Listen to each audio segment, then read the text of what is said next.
बात स्वयं माता लक्ष्मी ने कही है कि घर की कुछ वस्तुएं ऐसी होती हैं जिन्हें कभी भी दूसरों को उधार या दान नहीं देना चाहिए। यदि कोई स्त्री इन वस्तुओं को दूसरों को दे देती है तो माता लक्ष्मी उस घर से रुष्ट होकर चली जाती हैं और वहां दरिद्रता का वास हो जाता है। आज हम आपको एक प्राचीन कथा सुनाने जा रहे हैं, इसके माध्यम से आप जानेंगे कि घर की वे 5 वस्तुएं कौन सी हैं। विद्या नाम की स्त्री। बहुत समय पहले की बात है, एक नगर में विद्या नाम की महिला अपने पति और परिवार के साथ रहती थी। वह धर्मपरायण, सेवा भाव रखने वाली, दयालु और अपने घर की देखभाल करने में निपुण थी। नगर के लोग उसे देखकर कहते, यह तो साक्षात माता लक्ष्मी का अवतार है। विद्या प्रतिदिन सुबह जल्दी उठती, घर की सफाई करती, रंगोली बनाती, स्नान करके देवी देवताओं की पूजा करती और तुलसी को जल चढ़ाती। वह हर आने वाले अतिथि का सत्कार करती और कभी किसी को खाली हाथ नहीं लौटाती थी। पड़ोसिनों की मांग। एक दिन पड़ोसिन की एक महिला उसके घर आई और बोली, बहन, मेरे यहाँ मेहमान आए हैं, कृपया मुझे चकला, बेलन और तवा दे दो ताकि मैं रोटियां बना सकूं। दयालु विद्या तुरंत सहमत हो गई और अपने रसोई घर का चकला, बेलन, तवा दे दिया। थोड़ी देर बाद दूसरी पड़ोसन आई और बोली, बहन, मेरे पास झाड़ू नहीं है, घर बहुत गंदा है, यदि तुम अपनी झाड़ू दे दो तो मैं साफ कर लूंगी। विद्या ने बिना सोचे समझे अपनी झाड़ू भी उसे दे दी। शाम को तीसरी पड़ोसन आई और बोली, बहन, आज मेरी बेटी को देखने वाले आ रहे हैं, मेरे पास अच्छे कपड़े और गहने नहीं है, कृपया थोड़े आभूषण और साड़ी उधार दे दो। विद्या ने सोचा, मेरी बहन जैसी बेटी है, क्यों न मदद कर दूं, और उसने अपने आभूषण और साड़ी दे दी।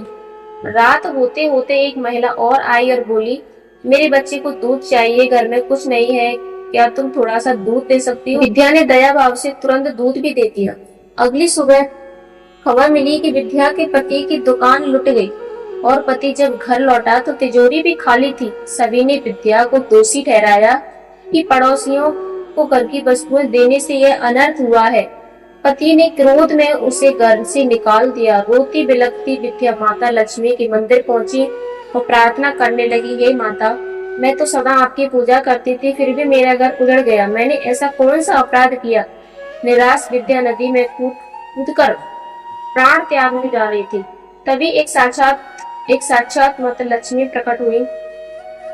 माता लक्ष्मी ने कहा, पुत्री विद्या, प्राण त्यागना महापाप है। यदि विपत्ति तुम्हारी एक भूल के कारण आई है, तुमने अपने घर की वे वस्तुएं दूसरों को दे दी जिनमें मेरा वास होता है। जिस घर से वस्तुएं बाहर जाती हैं, वहां मैं ठहर नहीं पाती। विद्या ने विनम्र होकर पूछा, हे माता, वे वस्तुएं कौन सी हैं? तभी माता ने लक्ष्मी ने बताया, चकला, बेलन और तया ये रसोई की पवित्र वस्तुएं हैं। इन्हीं से भगवान विष्णु के लिए प्रसाद तैयार होता है। इन्हें कभी दूसरों को नहीं देना चाहिए। झाड़ू, इसमें सदैव लक्ष्मी का वास होता है। झाड़ू से घर की लक्ष्मी और समृद्धि सुरक्षित रहती है। इसे दूसरों को देने से दरिद्रता आती है। आभूषण, स्त्री के सुंदर श्रृंगार का यह सबसे अहम हिस्सा है। आभूषण उधार देने से दुर्भाग्य प्रवेश करता है।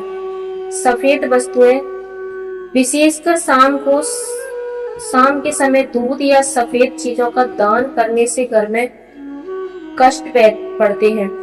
घर की तिजोरी धन संपत्ति से जुड़ी वस्तुएं, इन्हें दूसरों को देना या दिखाना भी अशुभ होता है।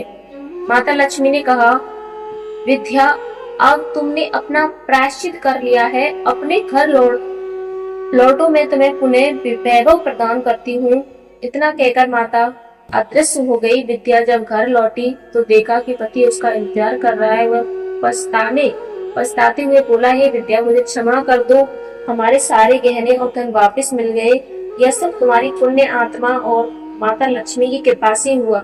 विद्या प्रसन्न होकर घर लौट आई। माता लक्ष्मी की कृपा से उनके घर में फिर से सुख समृद्धि आ गई।